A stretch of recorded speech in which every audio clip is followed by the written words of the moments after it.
สวัสดีค่ะ and welcome back to At Brain Site here on GBN Station. You are now with me, Konkanok Wishitpan.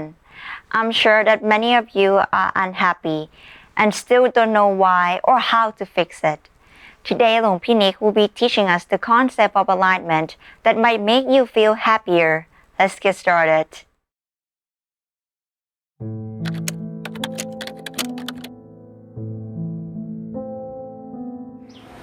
So if you've been following along on this journey, you know that one of the main things we talk about on this channel is really regarding suffering and also giving you tips of how to eliminate that suffering or also decrease that suffering.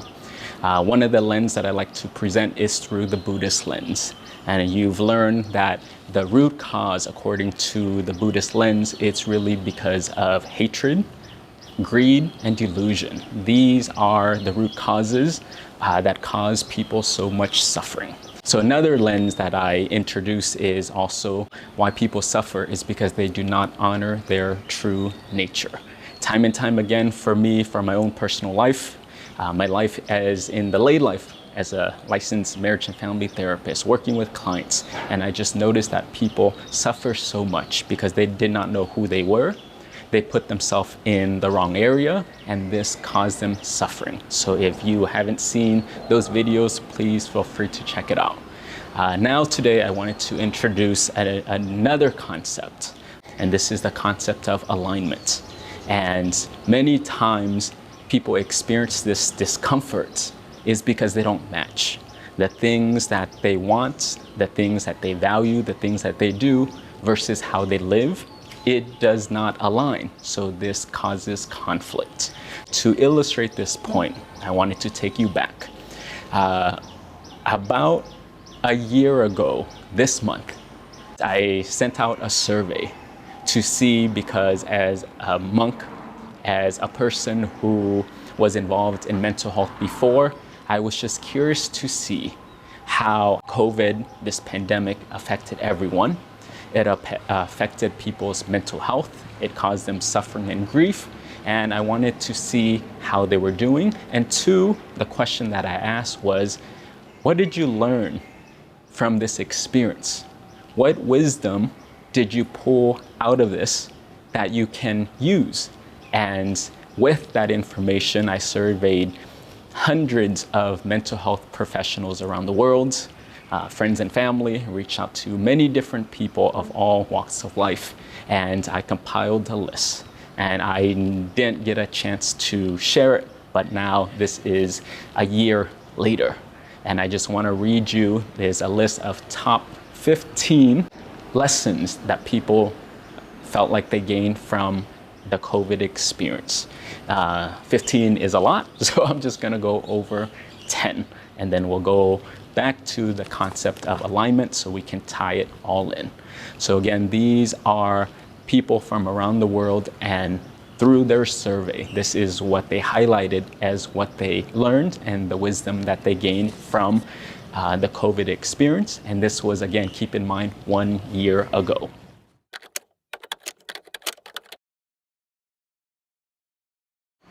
The first thing that really stood out and that blew everything out of the water was that people realized that they needed to put time and effort into relationships. People said that this experience highlighted and exposed the fact that family, friends, relatives, children to them was so important, yet they did not make the time. During this time, they had to reconnect with their values. And the values for them was they wanted to spend quality time with family. They wanted to make phone calls and connect, even though they were not close to each other or living in different parts of the world. Parents reported that they wanted to change how they interacted with their children, so they would spend more time with them. They would have family dinners. They would spend time with their grandparents and their siblings. But again, this just reinforced that they needed to make that effort and reconnect with all the people who they felt were important to them to nurture those relationships. And this was the number one answer of the wisdom that this COVID situation highlighted and exposed.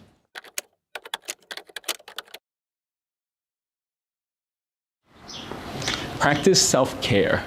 A lot of people who are watching, the people who are out there, you all have a good heart. And everyone wants to build a better future for themselves. They want to help other people, and they work a lot, and they pursue their goals, which is a great thing. But in the process then, they realize that they haven't been taking care of themselves. They've been investing so much time in the outside world, but again, this part of themselves they neglected. So people wanted to get back to taking care of their emotional health. They wanted to get back to taking care of their body. They're realizing that they're not even sleeping enough, exercising enough. Physical health is not as strong as it should be, has been neglected a little bit. And this part, they need to care for themselves, taking time to be by themselves, taking time to heal and to be alone and to get quiet and still. But again, the focus was on taking care of everyone else, accomplishing a lot of different goals, but they neglected to take care of oneself. And this was the second answer that stood out.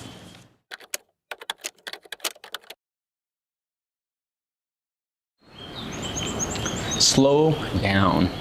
This period exposed to us that we're always moving so fast. We're always trying to achieve things and to get more. And I notice the things that I've been hearing are people saying things of productivity, which is great. But when is it enough or when is it too much? People now are double Xing, I guess is the word, or triple Xing. I saw someone say they're 8X, someone said 10X, and then I saw somewhere that someone wants to 1000X. Like that's a lot of X. Just saying those words to me is exhausting. And people are feeling the effects because we live by a checklist and a to-do, and then this to-do has more to-dos. And this cycle just keeps going, and without that awareness, because we're used to this habit, we're used to this pattern. But this situation really woke us up to the fact that maybe we need to slow down. We're just one person who is doing our best, and where does it get to the point where it's just too much? Some people even wear this busyness as a badge of honor. I accomplished so much, I did so much, I didn't even get to rest. I'm working 24 hours a day, 7 days a week, and just using like a car analogy. People are just running on empty, day after day after day, and it's just not sustainable. So it's not about good or bad, but again, it's about sustainability. And at this fast pace that we're continuing, people are just realizing that we can't keep up at this rate, and it's important for us to slow down, and we have to take care of ourselves.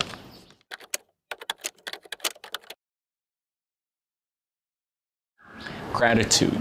With the pandemic, people realized that they needed to be grateful for what they had, and they had a lot to be appreciative of. Your spouse, your siblings, your family that you have, your children. People mention that they are grateful that they even have a job during this time where they can still survive, they can still make the payments, they still have their health, they're still breathing and they're still alive. And they just realize that the support system, the environment that they have is actually a great thing. And to be able to enjoy that was important. And the saying that people mentioned was that you just need to stop and smell the roses. And because we're going so fast, and then you kind of forget because everything becomes normal. But when the world stopped, then people looked around. And in this environment, they were grateful that they even had food on the table.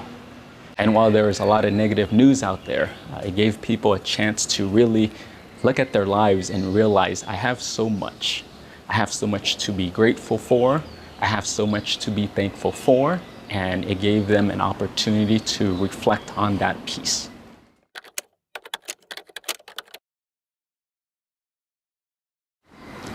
Be more present. In this digital age, everything is just so fast.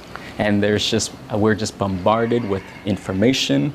We're bombarded with a lot of stimulus and noise, and people are always on their phones, and people are just distracted. And you can be somewhere sitting next to someone at the same table having lunch, but mentally you're not even there, because already we have a habit of thinking about the future. We're either stuck in the past, maybe thinking about our problems and worries, or sometimes we're sitting with someone right in front of us and we're still on our phones, and they're on their phones. And again, I'm not here to judge your lifestyle, but this is just something that people realize, that wherever they go, whether it's with their coworkers, whether it's with their children, whether it's just alone time with themselves, they can't stay focused. So I know many people who are out in nature, and you have a beautiful sunset in front of you, but you're looking at it through a lens of your phone. It's like, put the phone down. Enjoy nature for nature. Enjoy the people who you're with and actually be fully present. This is something that many people reported that they learned.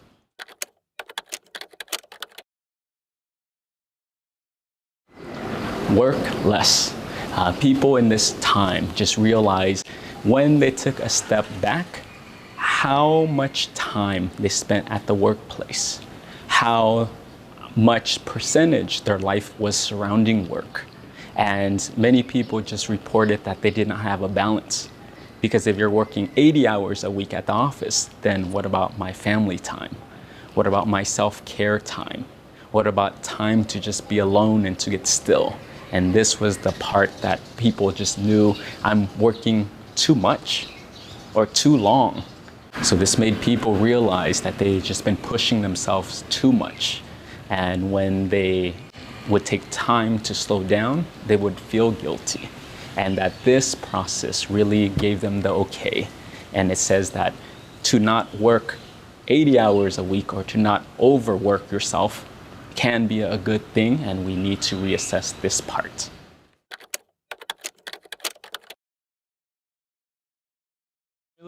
Continuously improve oneself.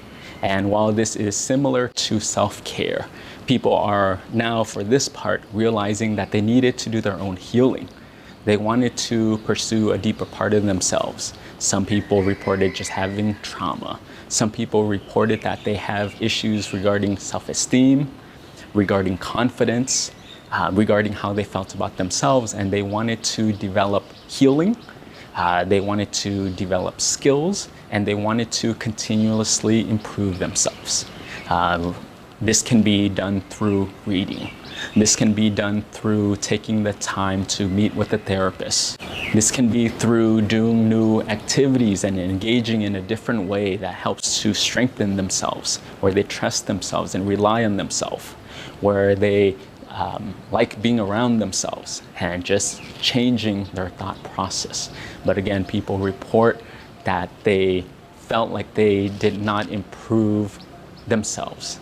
They want to be a student, they want to keep learning, and secondly, and most important, is they want to keep growing and be a better version of themselves. And this, they found, was a part that they neglected.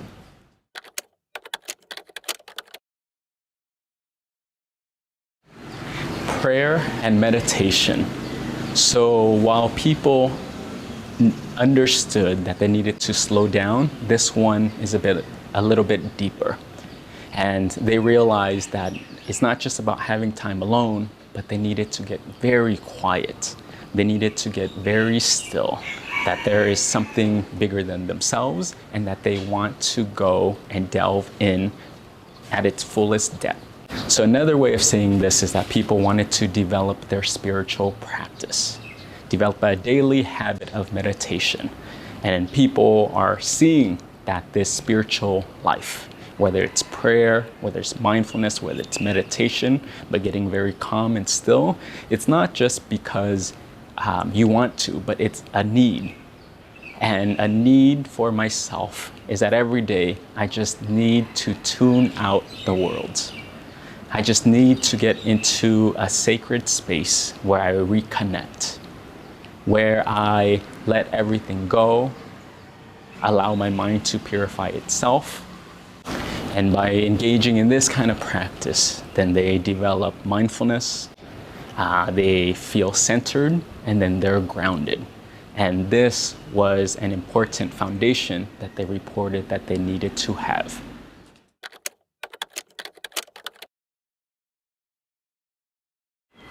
Don't be careless. So people reported that before the pandemic, they would just spend frivolously, and whatever they liked, wherever they wanted to go, however they wanted to shop, they would just do it, and they didn't really prepare. But really, this pandemic for them exposed the fact that they were not ready financially, and that they needed to prepare for their future a little bit better. And they needed to invest financially, they needed to save financially, and also be mindful financially. So when the crisis hit, they just felt that they did not have the cushion financially, and that they needed to prepare better. And it just added a lot of unnecessary stress that came with already a stressful situation.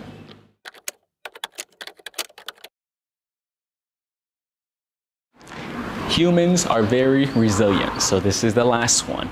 So while it was a dark time, in this darkness, it also gave us a ray of hope.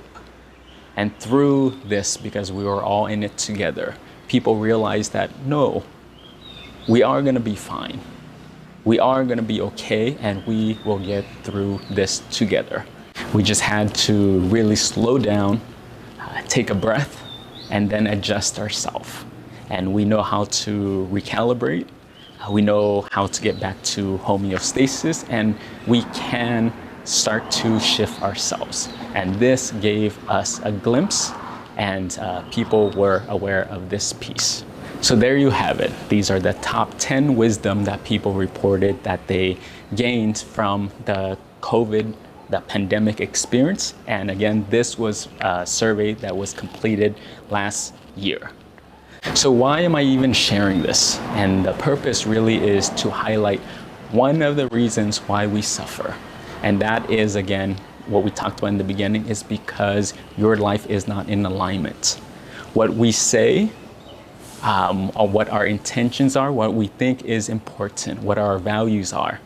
You know, this is what people reported of spending time with family, getting back to the basics of self-care, improving yourself, always learning and always developing, to take time to slow down, to develop a spiritual life, whether that's through prayer, that's through meditation. These are very basic things that many of us can share, that we value. But what we say and our intention, this is what's important to us. Now the second piece is then look at your life and see, does it match with how you live? You know, what I find is that when people do not match, then they experience this suffering. Many people will report these kind of things that I just shared with you as being very important to them. But then when I take the time to ask them to reflect on their life with me, it just simply doesn't match. Well, we value our family. That's everyone says. That's the number one most important thing. But yet, then when we look at the action, it's like, well, I don't even spend time with my family. I don't call them. I don't make an effort. I don't do these steps to getting that need met, yet that's the number one most important thing to you. Health is important, but yet we don't work out and we don't exercise. And again, time and time again, the way people live of, I value peace and happiness. It sounds great. And if you really value that, then again, look at your life. And if you're working 80 hours a week, but yet you value peace and happiness and simplicity, it just doesn't match. So am I here to judge your life? No. I'm here to point out that one, you need to know what do you value. Take the time. Do you know your values? Do you know what is important to you? And then secondly, look at how your life is in this moment and does it match? So my point really is take the time to reassess your values and then get it to match your lifestyle, to match how you live. Well, but then Venerable Nick, I can't make that transition because I need to pay the bills. Okay, sure, then take care of your business. And then knowing this fact, knowing this information, start to make the tweaks, start to make the adjustment. So then going to the next question, how do I make the change? And the change is, again, from the Buddhist lens, is whatever you're doing, however you're living, if it's not working, then stop doing that. The bad habits that you have, then in this moment, just do not continue it from this day forward. The second part is then do that new habit, do new good. And then the third part is then purify your mind, develop that wisdom, then use that wisdom to implement into your life and begin and speed up that change process. And that's how it works. And I share simply because someone watching out there may not even realize that the things that are important to them or that they say are important to them does not match with how they're living. So if that is the case, then just see it for what it is now. You don't have to beat yourself up. You don't have to tell a story, but just again, like the Buddhist lens, see yourself as you are very clearly or as it is. See other people as they are and see your situation as it is.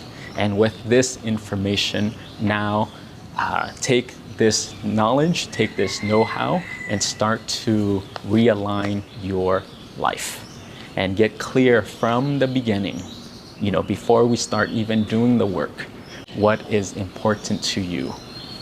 What are your values? And this takes time. This takes exploration. Get quiet and get still, identify this clearly. And it can be anything for you. And I'm not here to place this on you, but again, to encourage you to explore that. And then again, secondly, then start to live a life that matches with what's important.